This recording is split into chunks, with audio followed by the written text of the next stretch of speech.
জেলা থেকে সরাসরিতে এবার জেলার অন্যান্য খবরের দিকে নজর রাখতে হবে। জীবিত মেয়ে, আর সেই জীবিত মেয়ে শ্রাদ্ধ করলেন তার পরিবার, বাবা মা। অমতে বিয়ে, আর সেই বিয়েতে মেয়ের শ্রাদ্ধ।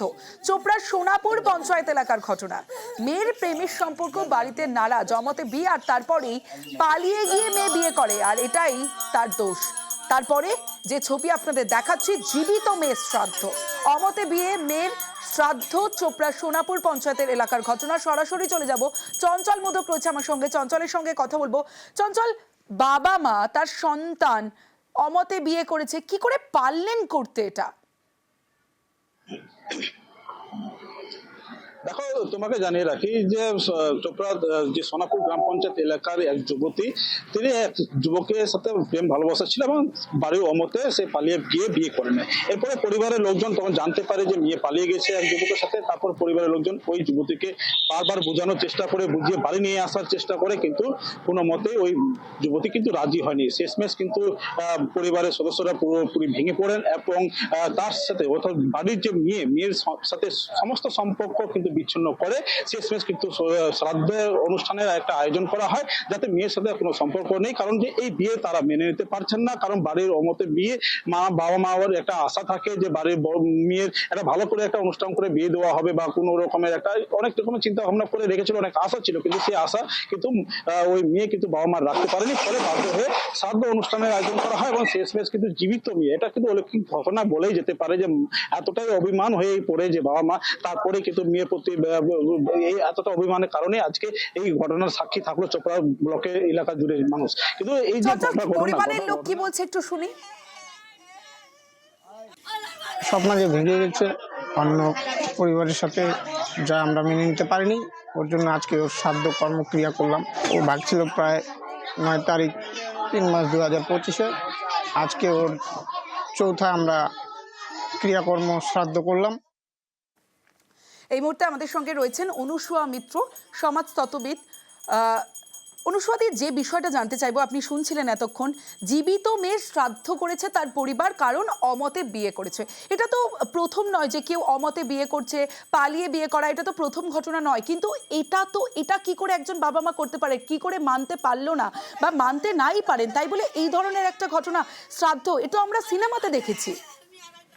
মা বাবাদের এই প্রবণতা দেখা যায় এবং পরিবারের মধ্যে এই প্রবণতা দেখা যায় এবং যাচ্ছে, যে সন্তানকে নিজের ব্যক্তিগত সম্পত্তি মনে করা এবং একটি স্বাধীন ব্যক্তি না মনে করা, যার নিজের ডিসিশন নেওয়ার, নিজের সিদ্ধান্ত, নিজের পছন্দ মতো বিয়ে করার অধিকার আছে। এখানে যেটা হয়েছে সেটা হলো, মেয়েটি বাবা মার অমতে গিয়ে বিয়ে করেছেন এবং বাবা মার যা আশা ছিল তার থেকে সেটি পূর্ণ করতে পারেনি মেয়েটি, যার দরুন তার প্রতি গভীর ক্ষোভ থেকে এই ধরনের একটা আচরণ দেখা গেছে। এটা অবশ্যই আমাদের পরিবার নামক যে প্রতিষ্ঠান, তার মধ্যে কতটা ভাঙন ধরেছে সেটার একটি চিত্র হয়ে থাকবে। বেশ, অনেক ধন্যবাদ আপনাকে।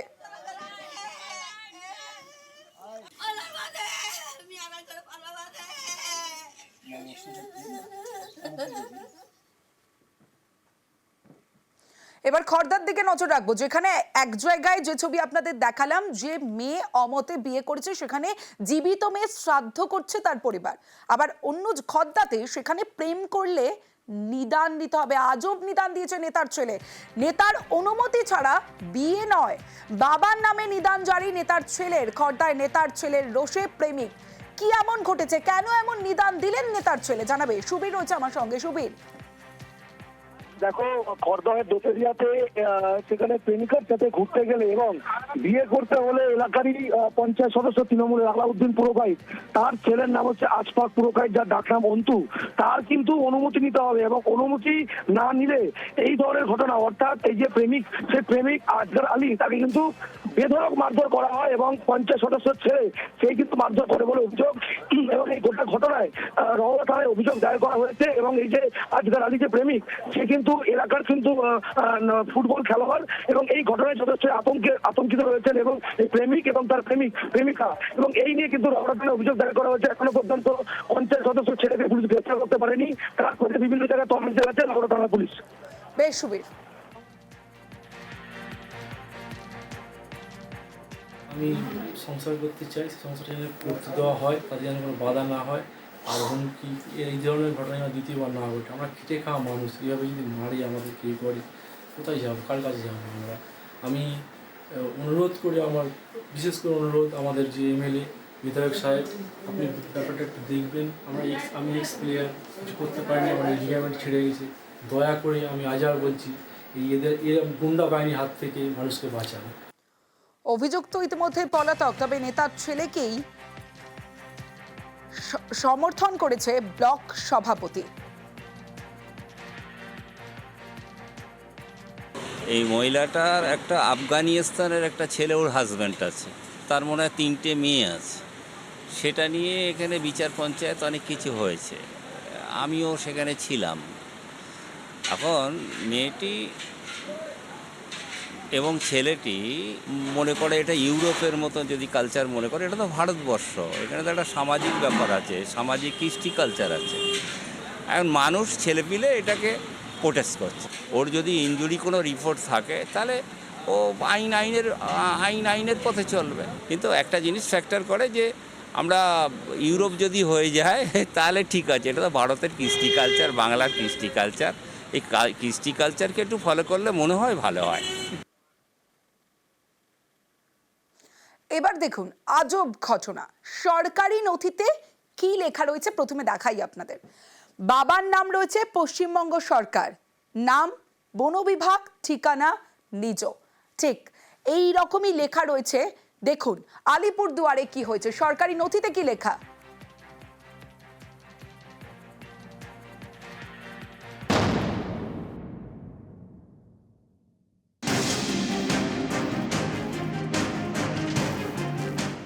বাবার নাম পশ্চিমবঙ্গ সরকার, সন্তানের নাম বন বিভাগ। ভাবতে পারছেন, এটা সরকারি নথি, তাতেই লেখা বাবার নাম পশ্চিমবঙ্গ সরকার, সন্তানের নাম বন বিভাগ। আলিপুরদুয়ারের একাধিক সরকারি নথিতে পাট্টা প্রাপকের নামের জায়গায় লেখা বন বিভাগ, আর পাট্টা প্রাপকের বাবার নামের জায়গায় লেখা পশ্চিমবঙ্গ সরকার। আলিপুরদুয়ারের বক্সা টাইগার রিজার্ভ, জঙ্গল লাগোয়া এলাকার বিস্তীর্ণ জায়গায় বনবস্তি। কয়েক বছর আগে এখানকার বাসিন্দাদের পাট্টা দেওয়ার কাজ শুরু করে রাজ্য সরকার। সেই পাট্টার নথিতেই পাট্টা প্রাপকের নাম বন বিভাগ, আর তার বাবার নাম পশ্চিমবঙ্গ সরকার। স্থানীয়দের দাবি, গত 2 বছর ধরে এমনই নথি দেওয়া হচ্ছে। যে পাট্টাগুলো আছে সেগুলো ইন্ডিভিজুয়ালের নামে আসবে। 2017-18 থেকে নিয়ে মোটামুটি 21-22 পর্যন্ত যে পাট্টাগুলো বিতরণ করেছে সেটা তো ঠিক ছিল। 2022-এর পরে 22-23-24-এ যে পাট্টাগুলো বিলি করেছে তার মধ্যে জমির মালিকের নাম বন বিভাগ, বাপের নাম পশ্চিমবঙ্গ সরকার। আমরা অবাক হই। নিজের জমিতে নিজের নাম না থাকলে আর বাবার নাম যদি না থাকে তাহলে কোনো জায়গায় একটা অ্যাকসেপ্ট হবে না। এটা প্রশাসনের গাফিলতির জন্য হচ্ছে না কিসের জন্য হচ্ছে সেটা আমরা বুঝি না, কিন্তু আমরা এটা মনে করছি যে এটা ওনাদের দেওয়ার ইচ্ছা নেই, তার জন্য এইভাবে করা হচ্ছে। জঙ্গল লাগোয়া এই সব জমি বন দপ্তরে, এই জমিরই পাট্টা দেওয়া হচ্ছে বনবস্তির বাসিন্দাদের, সেখানেই এই সব লেখা। एक्चुअली उसमें नॉर्मली पट्टा में हर जगह में, मतलब इवन अदर स्टेट्स का भी पट्टा में फॉरेस्ट डिपार्टमेंट ही लिखता है, क्योंकि लैंड का स्टेटस रिजर्व फॉरेस्ट ही रहता है पट्टा में। फॉरेस्ट राइट्स एक्ट में राइट टू यूज जो है वो पट्टा होल्डर को मिलता है होमस्टेड के लिए और कल्टीवेशन के लिए।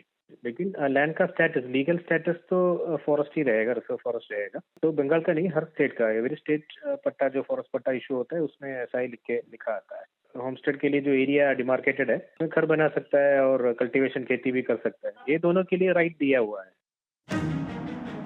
বন দপ্তরের অফিসার বোঝাতে চাইছেন এটাই নাকি নিয়ম।